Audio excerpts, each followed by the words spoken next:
I just arrived from India. It was quite amazing to,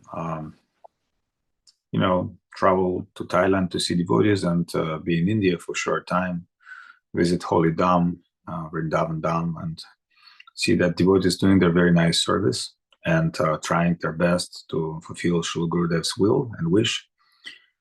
Then I fly to America through Helsinki and kind of slept about 36 hours for almost 2 days because I was very tired after, dynamic traveling. And finally, yesterday, I went to Pyramid House to Nrsimhananda Prabhu, who is old Prabhupada disciple and founder of ISKCON Television. He's made several films about Srila Prabhupada. He's a professional Hollywood producer, but, devotee, and his wife from Odessa. She's an incredible dynamo. Her name is Manjari Priya. So, I had a very nice, interesting preacher, Ukrainian devotee that live in, originally from Kharkov. He's living in Nepal and preaching in Nepal and India, and not just Nepal and India. He's, an interesting guy, preaching to world leaders and participate in many religious conferences, and, quite amazing, speaks Hindi, Nepali, knows Sanskrit. And I was very happy to meet, devotees like this, because I think Russian-speaking devotees who's, growing into position of preachers and have great experience living in, India and outside of Russia, Ukraine, but at the same time, they trying to learn philosophy of Krishna consciousness. It's very good. So we discussed many spiritual things in a small circle with Nrsimhananda, him, and it happened to be, quite amazing experience. And, there were a number of senior devotees, Srila Prabhupada senior devotees that they're in Los Angeles, are our friends. And they all kind of happy because it's kind of like heart-to-heart transaction. So, and they're very happy also with us. They love us.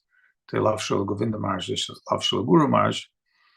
And when I first time came to their program, I didn't want to come as like sannyasi, big guru, because that's just creating some deficiency in their mind. I just came like humbly, sit down, listen, make friends, friends to friends.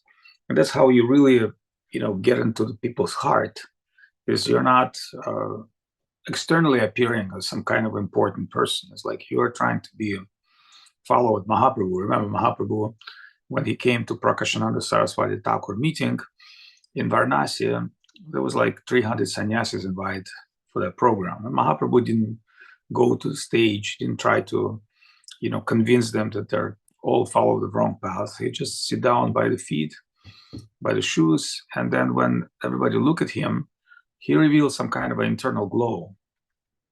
And that internal glow show them that I'm that realized soul, I'm that Brahman, I'm that, super soul, or like, because they thought man is equal to God. But here's God coming to a program, sitting by your shoes and showing you the Brahma Jyoti. But at the same time, they were inspired by his humility and his, humility and his kindness. And that's what really conquered people's heart, not the intellect, not the knowledge, is the move to the above. And that's very important to remember always. So when we associate with devotees based on that humility and kindness, then devotees will accept us and they will admit us to their society. So although they're like, somebody can say, oh, they're ISKCON devotee, we're Gaudiya devotee, but I see it doesn't work when the community is filled by love, appreciation, respect.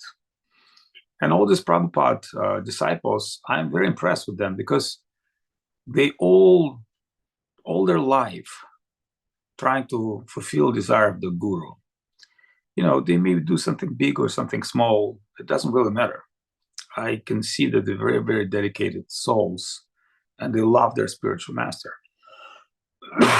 And that's unique quality of Srila Prabhupada, because he came in 1970s, 60s to America, and since then he attracted hearts of great souls, and they were like at that time 18, 20, 25, and now they're in their 70s, but they still somehow or other have that love and attachment to their spiritual master and appreciation of Srila Prabhupada. And there are many great preachers and great gurus in ISKCON, and ISKCON is growing everywhere, Russia, Ukraine, India especially.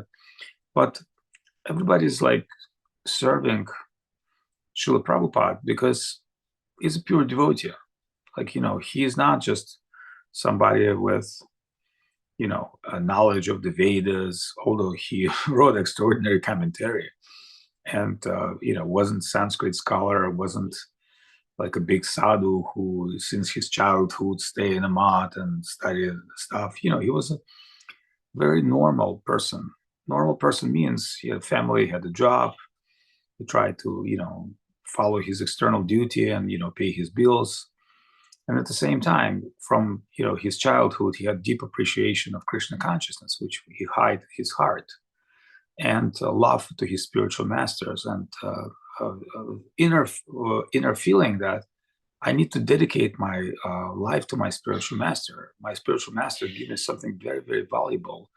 So I should, I should try to pay my debt to my spiritual master. And the way he paid his debt was a perfect way. Like he followed the footsteps of Mahajans. He followed his spiritual master. He accepted a renounced order. And, for more than 10 years, he was preparing himself, go to the West and translate the book and get his stuff together. And that was the only one thing. So this devotee told one very nice story about one boy with one hand. That boy had no hand, but he wants to become martial art master. Because when you only have one hand, you're invalid, people make fun of you. And he wants to beat somebody. He just want to prove I can also, be a master of martial arts. So when he came to martial arts school, he met the teacher, and everybody made fun. How this one man with one hand can have a judo? You need to have two hands, and you need to do like so many movements. But the guru looked at the guy and said, well, you know what? If you really sincerely want to be a master and master of judo, you have to understand, I can teach you a special technique, but that's the only one thing you should do. I'm not going to teach you so many things because you don't have another hand, but I can teach you one that make you invincible.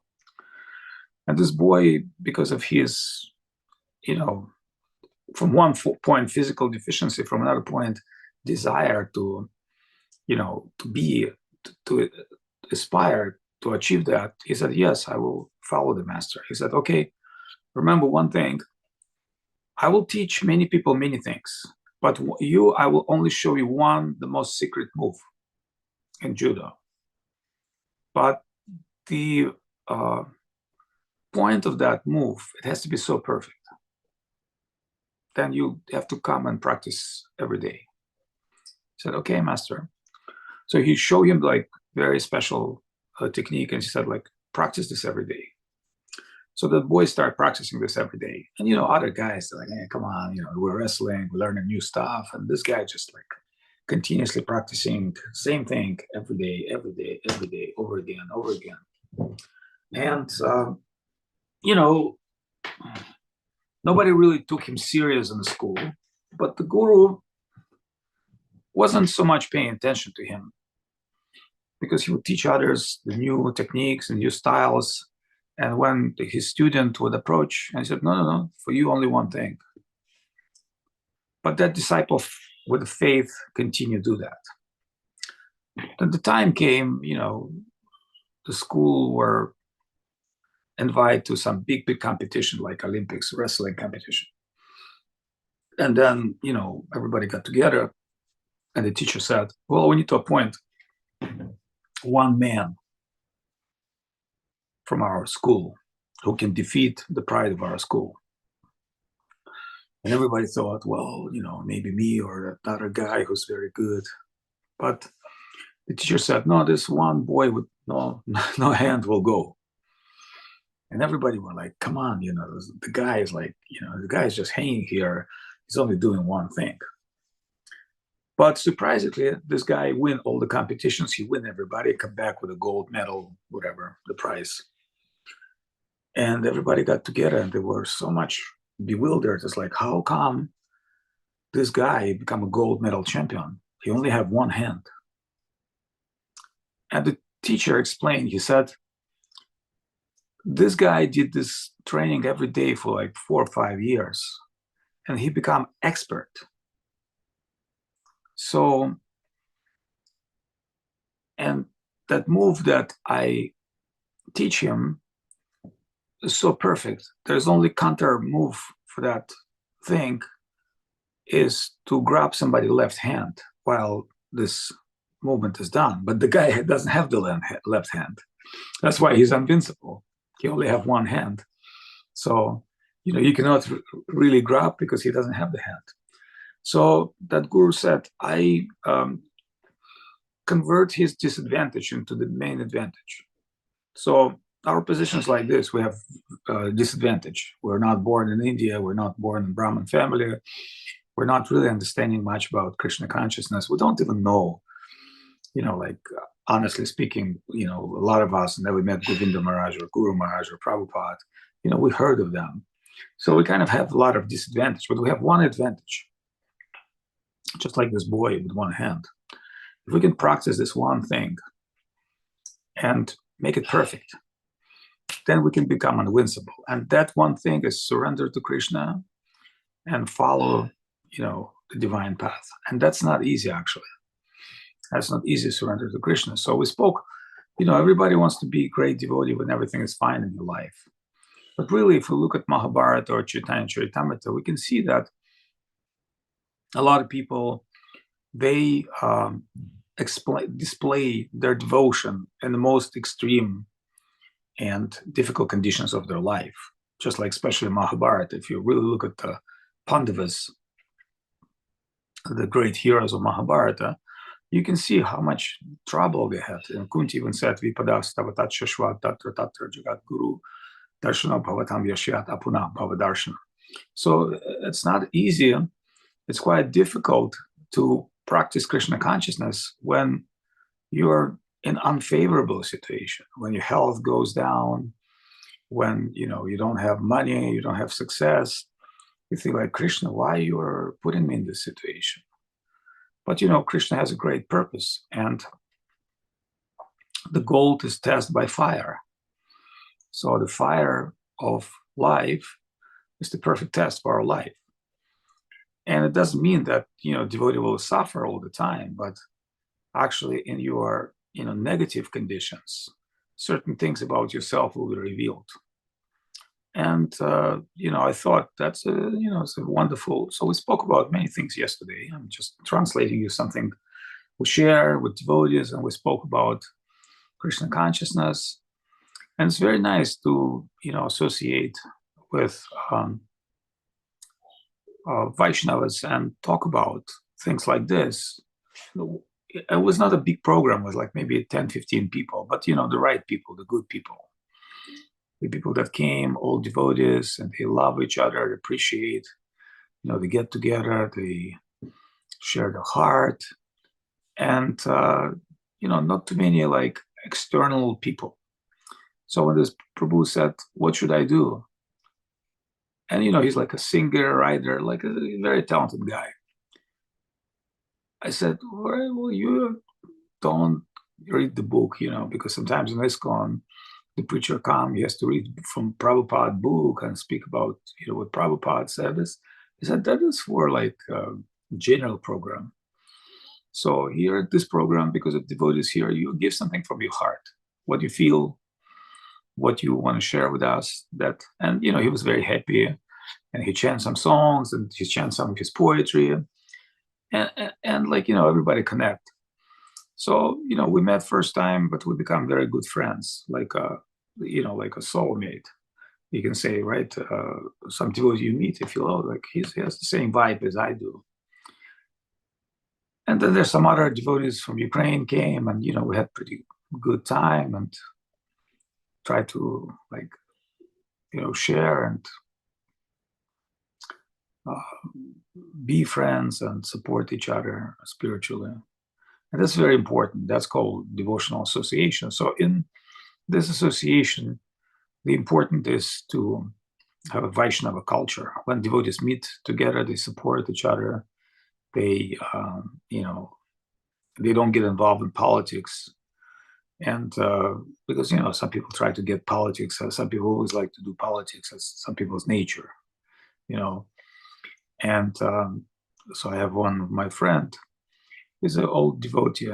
He always tell, I don't want to get involved in politics, but he's always make friends with those who are politicians. I said, if you really don't want to get involved in politics, don't hang out with politicians, because the politicians always try to, give somebody their judgment and this left, this, that. But that's kind of like not what really make our spiritual community strong, because we all, we're all non-perfect. So if you want to do something better, do it yourself. Like, oh, they could do this, they could do that. All right, so then you do it. And then you understand somebody can just talk about that or discuss that. But that's not Krishna consciousness. So one of the principles of Krishna consciousness is not to criticize anyone. Because remember, everybody's going through different life periods. Everybody has ups and downs. Everybody do normally what they can. So Srila Govinda Maharaj's strategy was, when somebody's not doing so well, he would bring him closer and he would give him more association, and that would allow him to do better than he normally would do. So normally when you give somebody respect and love and affection, that person will do better. And if you chastise somebody and not happy with somebody, that person will not do better. Well, that was my personal thinking about how wonderful we had program yesterday, because really we try to share our hearts, and everybody was so happy. Some old Prabhupada devotees, I give them books of Srila Sridhar Maharaj, they read, they love it. Oh, Ramananda, you're hiding from me. Hey, Ramananda, why are you always hiding? I want to see your beautiful face. Hare Krishna. Just by seeing tilaka on your head, I feel like inspired. See, because according to Pancharatra tradition, few things can purify conditioned soul, and one of them is tilak, believe it or not. So putting up tilak is important. And why is it important? For so many reasons, but in Garga Samhita, you'll find one story about one dacoit who was a very, very bad man, and he killed like even his own wife, and he was like a terrible, terrible person. So after being in hell as a 500 million years, and his karma was that he has to become a jackal for 100 lives, and for 200 lives camel, and rat. Basically, like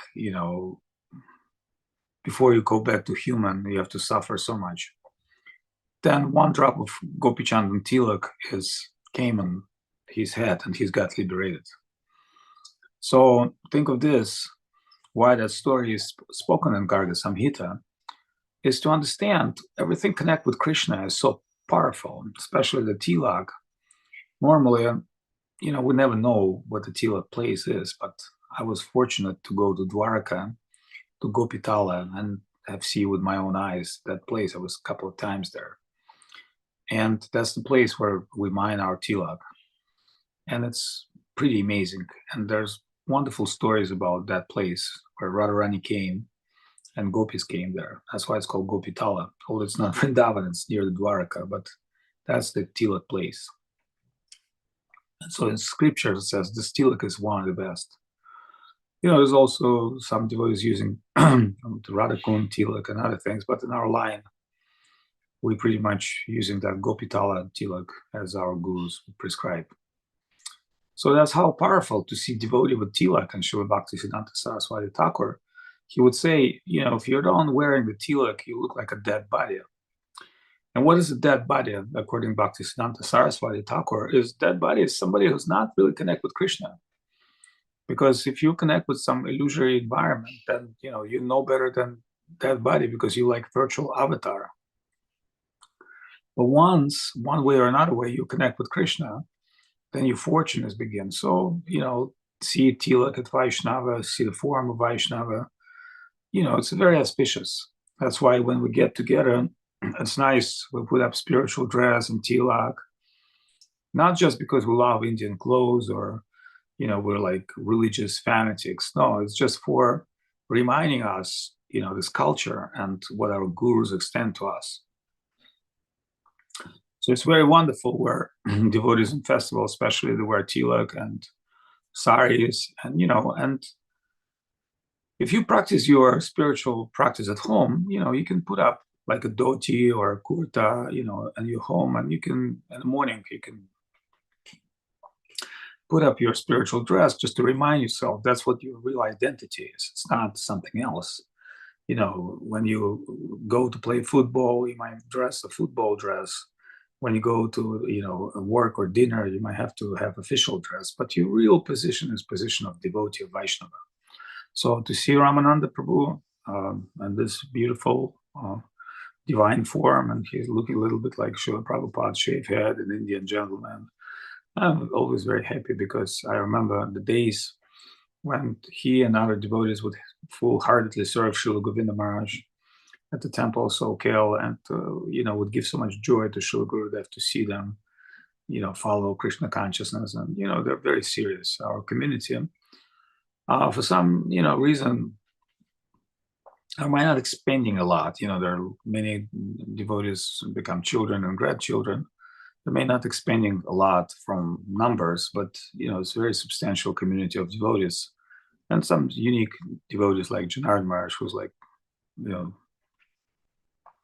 been connected with Srila Prabhupada and been very close to Srila Govinda Maharaj.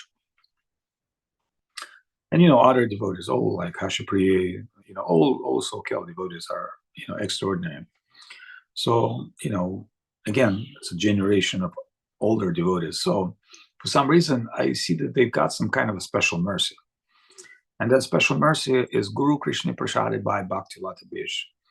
And I wish we would maintain our own dignity like them. Like I wish we would make all our life as purpose to serve our Guru and Vaishnavas. And it's not easy, because some people say, oh, I tried to do devotee thing for 3 years, 5 years. I tried this, I tried that. Yeah, maybe not everybody can live in a temple. Maybe not everybody can, be 24/7 devotee. It's not an easy thing. It appeared to be easy in the beginning, but actually it's not. But, if you find your own vibe, and if you find some kind of a substantial service, what will keep you in Krishna consciousness is the service. And I explained to one senior devotee, because that senior devotee, big crisis. He said, oh, now I have a crisis. I didn't follow many things. I did many things wrong. I said, that's true. Like everybody else, you try to go on a red light, you got your ticket. But really, what you done wrong is wrong. That's true. It's very good that you're admitting that. We all have to admit what's wrong we've done. We're all doing something wrong. But that's not the point for us to give up Krishna consciousness. Actually, what is one fortunate thing in our life is that we keep some kind of a service. So there was like many stories, even the stories about Srila Prabhupada, there was like one taxi driver. And that taxi driver, was kind of a devotees didn't took him seriously. Like, he's not living in a temple, he's driving a taxi. But that man would maybe even smoking or something. I don't know. But that man would drive taxi and once a week come to see Srila Prabhupada and give him some money. And Srila Prabhupada was very happy with him. And some devotees say, well, like, why Prabhupada is so happy with that man? He's not any big devotee, he's just a taxi driver. And I remember in India, in Calcutta, one man who was like a merchant neighbor, he would come every day and bring Srila Gurudev garland, like a small garland, cheap garland, 20 rupee garland, and put on Srila Gurudev. And Gurudev would happily accept that garland from him. And he was not like living in a temple, being a full-time devotee, just neighbor. Garland, Gurudev, give dandavat and go. Not staying, not talking. Sometimes Gurudev talking to him, oh, how are you? Oh, dandavat, dandavat. And, foreign devotees look at Gurudev, and Gurudev said, well, this person, he values some connection with Guru and Vaishnavas.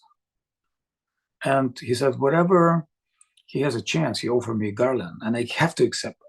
Gurudev said, I have to accept that, because that's coming from heart, and that's coming from his, appreciation and dedication. And I cannot deny that man. Although, you may not, full-time Dhammat member and, respected sannyasi, preacher. He's a very common man. But he's expressing his own appreciation to Guru, Krishna, and Vaishnavas. And that's what's important. That's what's valuable for us. So that we keep our, maybe distance, because if we think we're very important devotees, I think it's a mistake. But if we think, okay, wherever I am at this position, I'll try to serve. I'll try to give something. I'll not try to criticize and judge and get involved. See, because sometimes people, from the same temple, one group complain to me about another group. Oh, these guys are not doing something fine, or these guys are not doing something fine. But I really don't want to hear that, because I knew in Gurudev times there was always like that. There was always like politics and quarrels, but Gurudev never paid attention to that, because he knew that's not, Gurudev knew a lot about Krishna consciousness. Gurudev knew that that's not gonna, take sides. Sometimes he would take sides. Actually, for me, he took several times sides. He like kicked out some sannyasis out. I was like a young guy, but some of senior devotee tried to take over the Russian mission, and Gurudev, they just kicked him out. He said, no, I didn't send you to take over the Russian mission. I sent you to help Jagannath Ballabha to preach. That's what your position. Your position is to help this boy to preach, not to take position of a guru, because I'm guru here. That's what Kuvinavars told him. I was very impressed.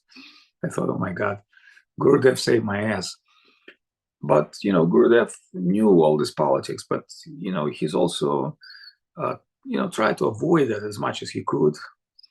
But, we live in a material world where things are not avoidable sometimes. And sometimes when we have material assets and position and power, people will play for them, because that's like the evolution of survivalist. So, considering all these things, we need to see what would be our main path in spiritual world. How can we walk on water? Remember, Jesus Christ, he showed how to walk on water. And walking on the water means to be, to have a devotional life with intention. Okay, I'm not a politician. I'm not a big guy. I'm not a big leader. I'm not a big guru. I'm just servant, and I do what Krishna will give it to me. Like you see Prabhupada, when he did all his work, translating books, living in Vrindavan for a few rupees a month, he wasn't planning to be like Jagat Guru or a big guy. He just thought, I'm a small guy, let me try to do my small service. And, if Krishna will be merciful to me, he can use me in his, service. And that was Prabhupada's prayer. Prabhupada's prayer was not like, hey, I need some money, I need some followers. I want to be, Instagram influencer. And there are like some, if you go to YouTube, there'll be like Sadhguru, the guy who can answer you any question. Like, there's like, if you just say like how to fix my toilet, Sadhguru is explaining you how to fix toilet, or you say like what to do this, like Sadhguru tells you. I'm not criticizing that man, but I'm just trying to say he's all over the internet. There are many people follow him because he's giving pretty good advices, but most of them are not spiritual. Most of them are not spiritual. When Srila, remember that Judas story, the master told him like, look, you have problems, but you can learn one thing that will make it perfect. That one thing is Hare Krishna Maha Mantra. That one thing is the service to Guru. And that's what we have to try to accept with heart. Otherwise, we're not so qualified to be, on that level of Krishna consciousness. But if we can learn one thing, loyalty to our spiritual master, holy name, and service, that one thing is actually three things, but, then, and try to avoid politics. This is very important, because avoiding politics will save our spiritual life. If we're involved in politics, we're going to waste our lifetime. And that's what I'm trying to avoid. That's why I don't try to mix with ISKCON and, go there. Even in our own mission, there's some devotees they love, play different, it's human's nature. But I think, well, if we can tune this down and get to the service, okay, what can we do together? We're here together to serve Krishna. How can we serve Krishna together?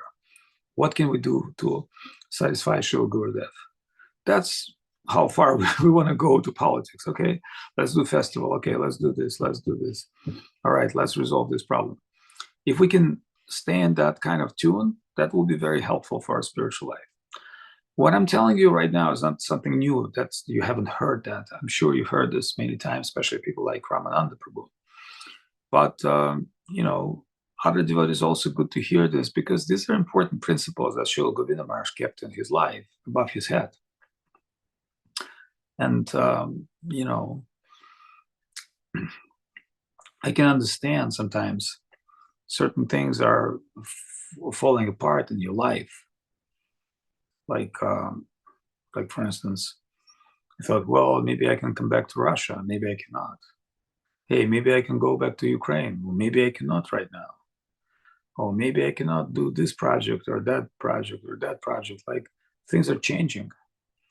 And I can understand they're not changing the way I want. They're changing the way Krishna wants. Because, I have my own perfect picture in my brain, but Krishna has his own plan. And he allows things to go the way he has to do it. And that's not always like a good. Remember, the great devotees died in Mahabharata. That was Krishna's will. So it wasn't like the only bad guys died and all the good guys did the communism. No, it didn't work like that. All the great heroes had to die, whether the great heroes from Krishna's side or great heroes from Duryodhana's side. And they were all great heroes, but some of them were demons, some of them were devotees, but that was Krishna's will. So, it's not like Krishna's will is like going with our little tiny brain and our ideal plan. Like, yeah, I'm the guy who understands how the world's supposed to work. It doesn't work this way. So anybody has any questions or comments, I'd be happy to take your questions or comments. And I appreciate that some of the Russian devotees watching this class, because after this class, I'm going to have class in Russian and Telegram.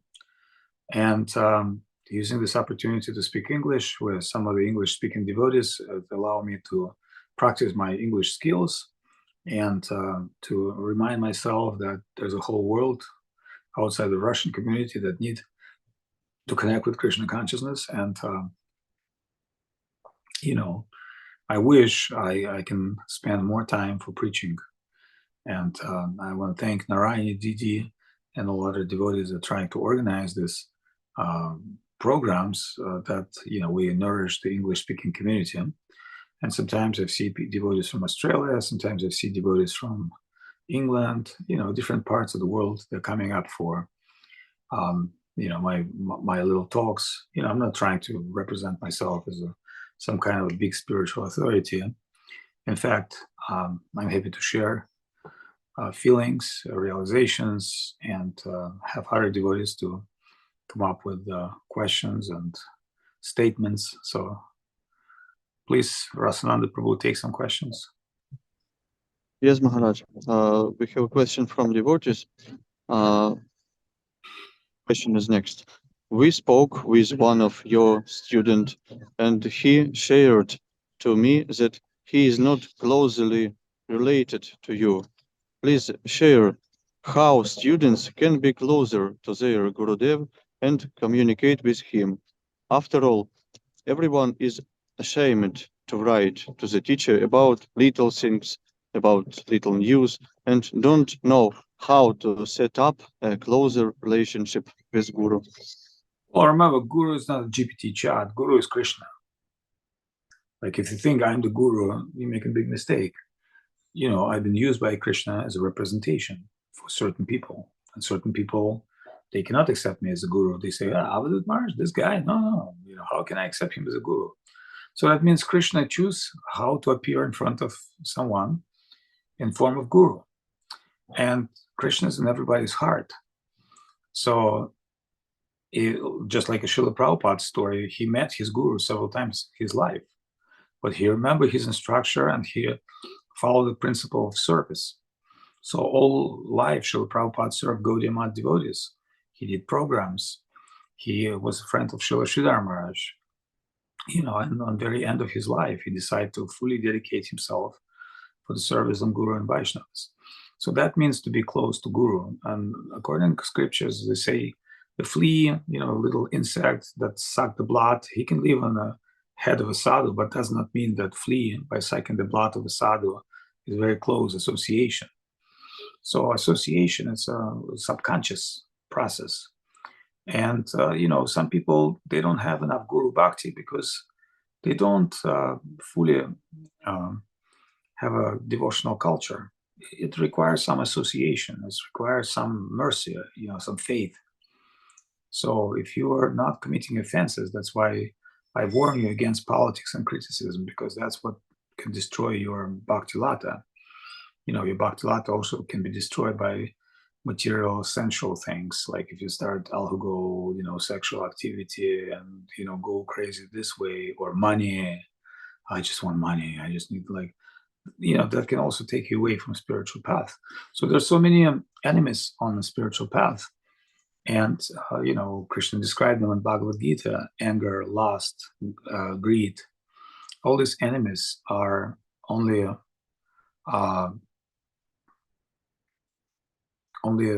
enemies of humankind.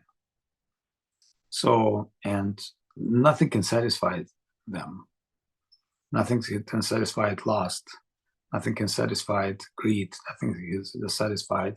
And finally, one of the principles is craziness. So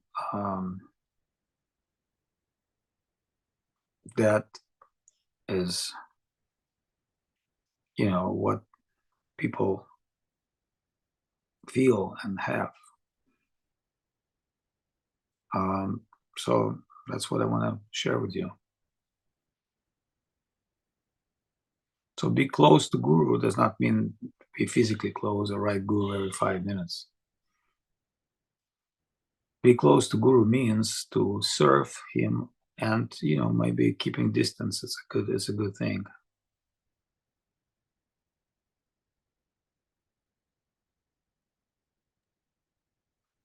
Remember, we can look at the Guru from mundane point of view. Oh, he's Indian, or he's Russian, or he's Chinese. Oh, he doesn't understand things I understand. I know computer better than my Guru. Like one devotee said to Srila Prabhupada, how Guru can be perfect if you're wearing glasses? Another devotee said to Srila Prabhupada, how can I accept you are perfect? All day I, edit your text and I can see how many English and Sanskrit mistakes you make. But Srila Prabhupada said, but you have to understand, it's not about my grammar skills. I'm not an English professor. I'm Abai from Kolkata. English is not my specialty. But my specialty is to serve my spiritual master by translating those books. And by helping me, you're not just, getting your services, the most fortunate service for you. But if based on that most fortunate service, you will, messed up perception of the guru, who's the guru, is you're the most misfortunate. And then there's one story about some, merchants that went to New York to buy things. They went to New York to buy things, and they bought many things: computers, jewelry, clothing, big bags, shopping. And for some reason, they were placed on 70th floor in a hotel, very top floor. But they came after shopping very happy. Oh, I bought this, I bought this. I can show you what I bought, what you bought, I bought. And elevator doesn't work in their hotel. Then what to do? And the people told them, well, I'm sorry, elevator doesn't work. You have to go up. And it said 70th floor? Yeah, and we have so many bags. Yeah, 70th floor and so many bags. So they're talking and walking. And very soon they discuss everything they bought. There's nothing to talk about. They said, well, as we're climbing up, we need to, keep ourselves, we came here for fun. So let's take everybody a little story. Let's do the scary story. Because, scary stories sound nice to people. So, somebody told him scary story. Oh, one time, I was traveling to Africa and I thought I want to go to bathroom, and I just sit down and under bush, and I heard like sound like crazy. And first I thought it's lion, and I like run away, with no pants. And suddenly it was like a pig. And everybody like, oh, yeah, this is a really nice, cool, scary story. And, they're all talking about different stories, and the group of friends, and they claiming the 70th floor of hotel, and almost close to the 70th floor of hotel, there's one guy left without story. And they said, hey, G, you didn't told us your scary story. He said, like, my scary story compared to yours is so scary. I don't want to even tell you. I say, come on, we're almost close to our door. Come on, tell us your scary story. And the guy said, I'm sorry, if I'll tell you my scary story, you'll be very angry at me. You might be even beat me. They said, no. Like, look, everybody told some scary story. I told a story like how I ran from lion without pants. Like how it can be, I admit the truth. Like, what's the problem with you? And I said, okay, guys. All right, we're one floor away from our 70, like 69 floors. And here's my scary story. I think I left the key from the door downstairs. And you understand? So walking and telling each other a scary story, this guy realized, I don't think I got the key. I left downstairs.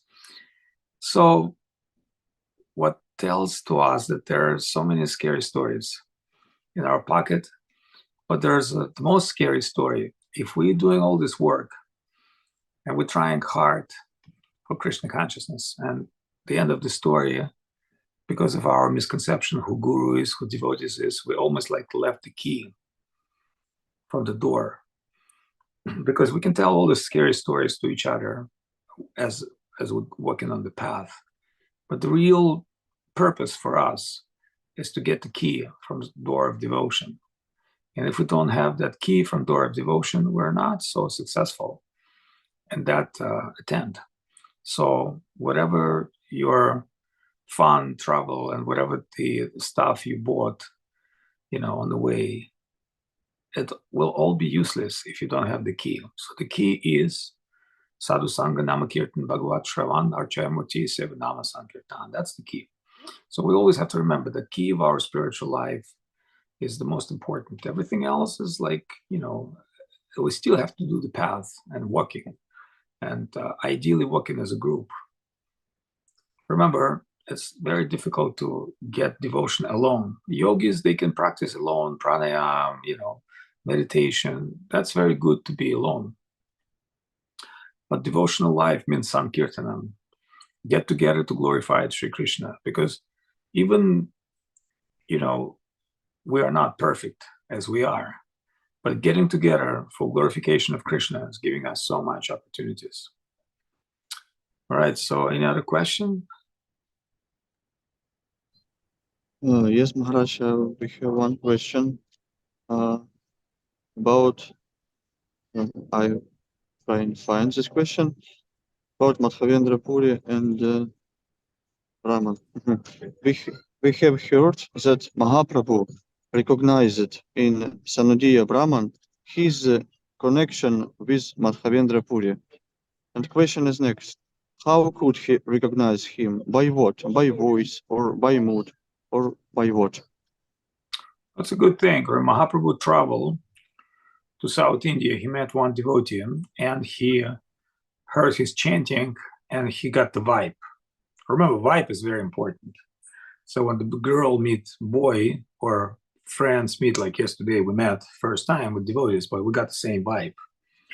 So word vibe, energy, the mood, that's what's important. So that's the answer for your question. Yes, Mahaprabhu perceive his mood of devotion, and that's the most important. Not the way he put up certain things or does external things. It's all internal. Next question. Dandavat Avadhut Maharaj, Dandavat all devotees. Bhagavad Gita taught us that we are soul, that we need to understand this. In your broadcasts, you often say that you need to rescue yourself, and then everybody around you will be rescued also. Also, we have instructions how to communicate with our God sisters and brothers, that we should be compassionate to all, but all we live in very flexible environment. We can be in one or another karma, in one or another mood, energy. And when we see that somebody of our closest, of our God brothers, sisters, feed that black dog, which you sometimes mention to feed black or white dog. So how to help in such a delicate situation? It's a good question. So let me translate this in English. So we've been told that we have to have proper association with devotees. And sometimes when we get involved in politics or with politicians, or people who's trying to be judgmental, offensive, we get that bad reaction. Well, obviously, the good solution is to withdraw from this association. Like when people would complain about other devotees to Srila Govinda Maharaj, he would like to say, I'm not a drain inspector. I don't want to hear some, bad news about devotees. So he would be very clear that he doesn't want to hear some, things, because when devotees meet, what about this one? This one is doing this. What about that one? It's called prajalpa.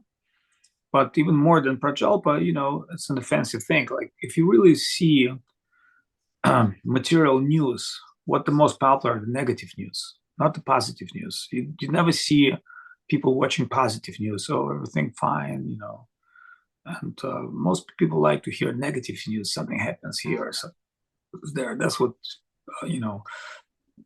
fired up people.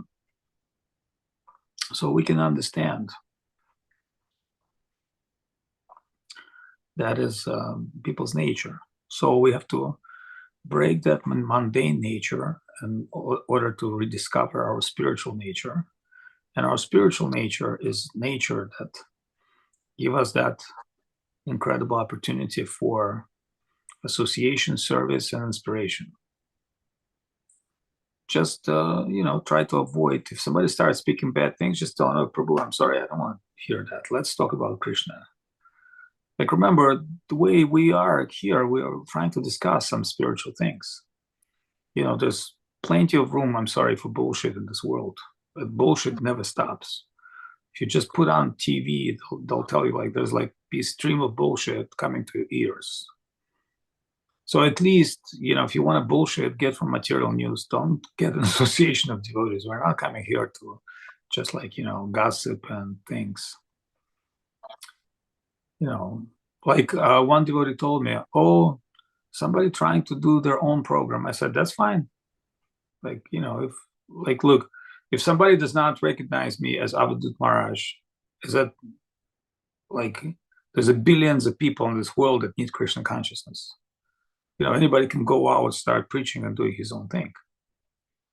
Well, problem starts when everybody comes to a temple that I'm supposed to control and run and start destroying people's brain.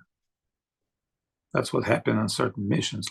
Certain devotees would get into devotees' brain and start, bewilder them and tell them some rumors and things, and devotees would be lost.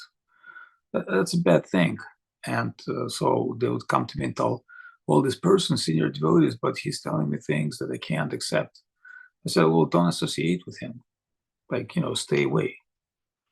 Because you want to stay away with somebody who's giving inspiration.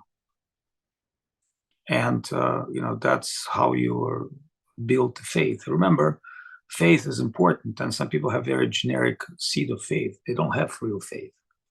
Real faith is the result of it's like real love. In Indian tradition, love comes on the end of marriage, not on the beginning of marriage. At the beginning of marriage, some kind of love means attraction. And the end of marriage is real love tested by time. So that's not the same love that you experience in the beginning. Have a wonderful weekend, and my Dandavat Pranam to everyone. Hare Krishna.